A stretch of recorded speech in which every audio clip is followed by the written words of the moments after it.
എല്ലാവർക്കും നമ്മുടെ ചാനലിലെ പുതിയൊരു വീഡിയോയിലേക്ക് സ്വാഗതം. കുറച്ച് ദിവസമായി വീഡിയോസൊക്കെ ചെയ്തിട്ട്.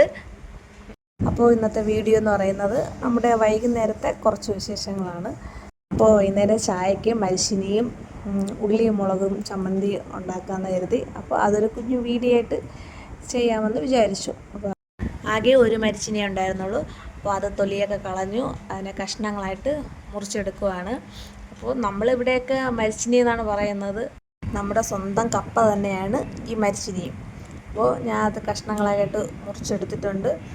ചായക്കൊക്കെ മരിച്ചിനി മുറിച്ച് വയ്ക്കുന്നതാണ് നല്ലത്. ഉച്ച സമയമൊക്കെ ആണെങ്കിൽ മരിച്ചിനി നല്ല വേവിച്ച് നല്ല വെണ്ണ പോലെ കുഴച്ചെടുത്ത് നല്ല ചൂര മീൻ തലക്കറിയൊക്കെ വെച്ച് കഴിക്കണം. സെറ്റ്. നല്ല വെന്ത മരിച്ചിനിയും തലക്കറി, അത് പ്രത്യേക ഒരു ടേസ്റ്റ് തന്നെയാണ്. അപ്പം ഞാൻ ഇവിടെ കഷ്ണങ്ങളായിട്ട് മുറിച്ചെടുത്തിട്ടുണ്ട്. ഇനി നമുക്കിത് നന്നായിട്ട് കഴുകി വൃത്തിയാക്കി എടുക്കാം. നന്നായിട്ട് കഴുകണം, ഒരു 4-5 വട്ടമെങ്കിലും. നമുക്കിവിടെ വയലിൽ നിന്ന് കിട്ടിയ മരിച്ചിനിയാണ്. അപ്പോൾ നല്ല ചെളി ഉണ്ടായിരുന്നു. അപ്പോൾ തോട് കളയുമ്പോൾ നമ്മൾ നന്നായിട്ട് കഴുകിയിട്ടാണ് എടുക്കുന്നത്. എങ്കിലും നമുക്ക് 4-5 വട്ടം നന്നായിട്ട് കഴുകിയെടുക്കാം. അങ്ങനെ മരിച്ചിനെയൊക്കെ കഴുകി വൃത്തിയാക്കി ഇനി നമുക്ക് നേരെ അടുപ്പിലേക്ക് പോകാം.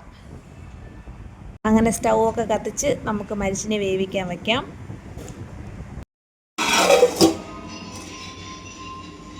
അങ്ങനെ മരിച്ചിന് നമ്മൾ സ്റ്റൗവിൽ വെച്ചു. ഇനി നമുക്ക് നമ്മളെ പച്ചമുളക് ഉള്ളിയായിട്ടുള്ള ചമ്മന്തി റെഡിയാക്കാം. അപ്പോൾ അതിനാവശ്യമായിട്ടുള്ള ചെറിയ ഉള്ളി എടുത്തിട്ടുണ്ട്. ഇനി നമുക്ക് പച്ചമുളക് പറിക്കാൻ പോകാം. അപ്പോഴാണ് മനസ്സിലായത് പച്ചമുളകൊന്നും ഉണ്ടായിരുന്നില്ല, എല്ലാം ചെറുത് മാത്രമേ ഉണ്ടായിരുന്നുള്ളൂ. മരിച്ചിനി റെഡിയാകുമ്പോഴത്തേക്കും നമുക്ക് പച്ചമുളകും ഉള്ളിയായിട്ടുള്ള ചമ്മന്തിയും കൂടെ റെഡിയാക്കി എടുക്കാം.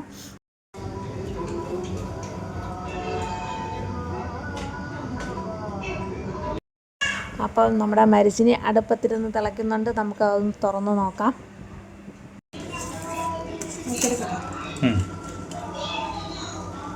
മരിച്ചിനി തിളച്ച് തുടങ്ങിയതേ ഉള്ളൂ. അപ്പോൾ അതിന് കുറച്ചുകൂടി വെന്ത് കിട്ടാനുണ്ട്. അപ്പോൾ ആ സമയം കൊണ്ട് നമുക്ക് ചമ്മന്തി റെഡിയാക്കാം.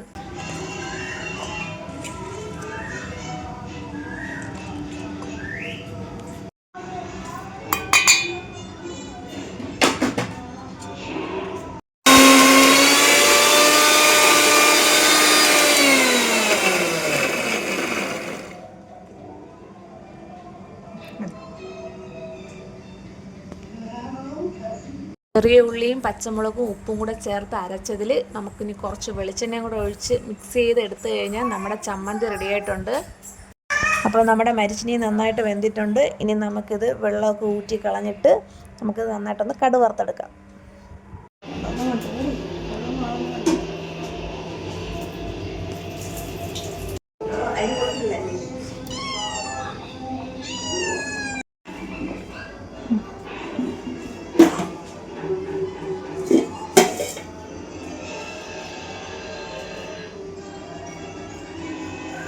അപ്പോൾ നമുക്കിനി ഇത് കടുക് വറുത്ത് തേങ്ങയും കൂടെ ചേർത്ത് കഴിഞ്ഞാൽ നമ്മുടെ മരിച്ചിനി സെറ്റായിട്ടുണ്ട്. അപ്പോൾ അതിന് വേണ്ടിയിട്ട് കുറച്ച് വെളിച്ചെണ്ണ ഒഴിക്കാം. എന്നിട്ട് നമുക്കതിനാവശ്യമായിട്ടുള്ള കടുകും വറ്റൽ മുളകും ചേർത്ത് ആ കടുക് ഒന്ന് പൊട്ടി വരുന്നതിന് ശേഷം നമുക്ക് അതിലേക്ക് ആവശ്യമായിട്ടുള്ള തേങ്ങയും കൂടി ചേർത്ത് കൊടുക്കാം.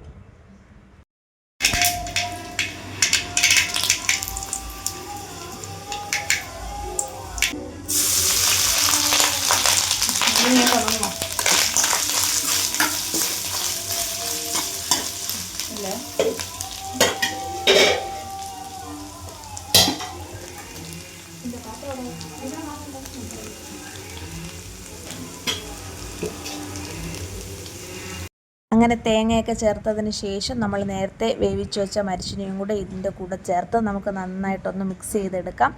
നേരത്തെ മരിച്ചിനി വേവിച്ചപ്പോൾ നമ്മൾ അതിൽ ഉപ്പ് ചേർത്തിരുന്നു, അതുകൊണ്ടാണ് ഇപ്പോൾ ഉപ്പ് ചേർക്കാത്തത്. അത് ഈ വീഡിയോയിൽ ഉൾപ്പെടുത്താൻ ഞാൻ വിട്ടുപോയി. അങ്ങനെ അവസാനം നമ്മുടെ മരിച്ചിനി റെഡി ആയിട്ടുണ്ട്. ഇനി നമുക്കിതൊരു പ്ലേറ്റിലോട്ട് സെർവ് ചെയ്യാം. അപ്പോൾ ഇന്നത്തെ വീഡിയോ ഇത്രയേ ഉള്ളൂ. അപ്പോൾ വീഡിയോ ഇഷ്ടപ്പെട്ട എല്ലാവരും സപ്പോർട്ട് ചെയ്യുക. നമ്മളെ കുഞ്ഞു ചാനലൊന്ന് സബ്സ്ക്രൈബ് ചെയ്യുക. നിങ്ങളുടെ അഭിപ്രായങ്ങൾ കമൻറ്റായിട്ട് രേഖപ്പെടുത്തുക. ഇഷ്ടപ്പെട്ടെന്ന് വിചാരിക്കുന്നു. എല്ലാവർക്കും നന്ദി.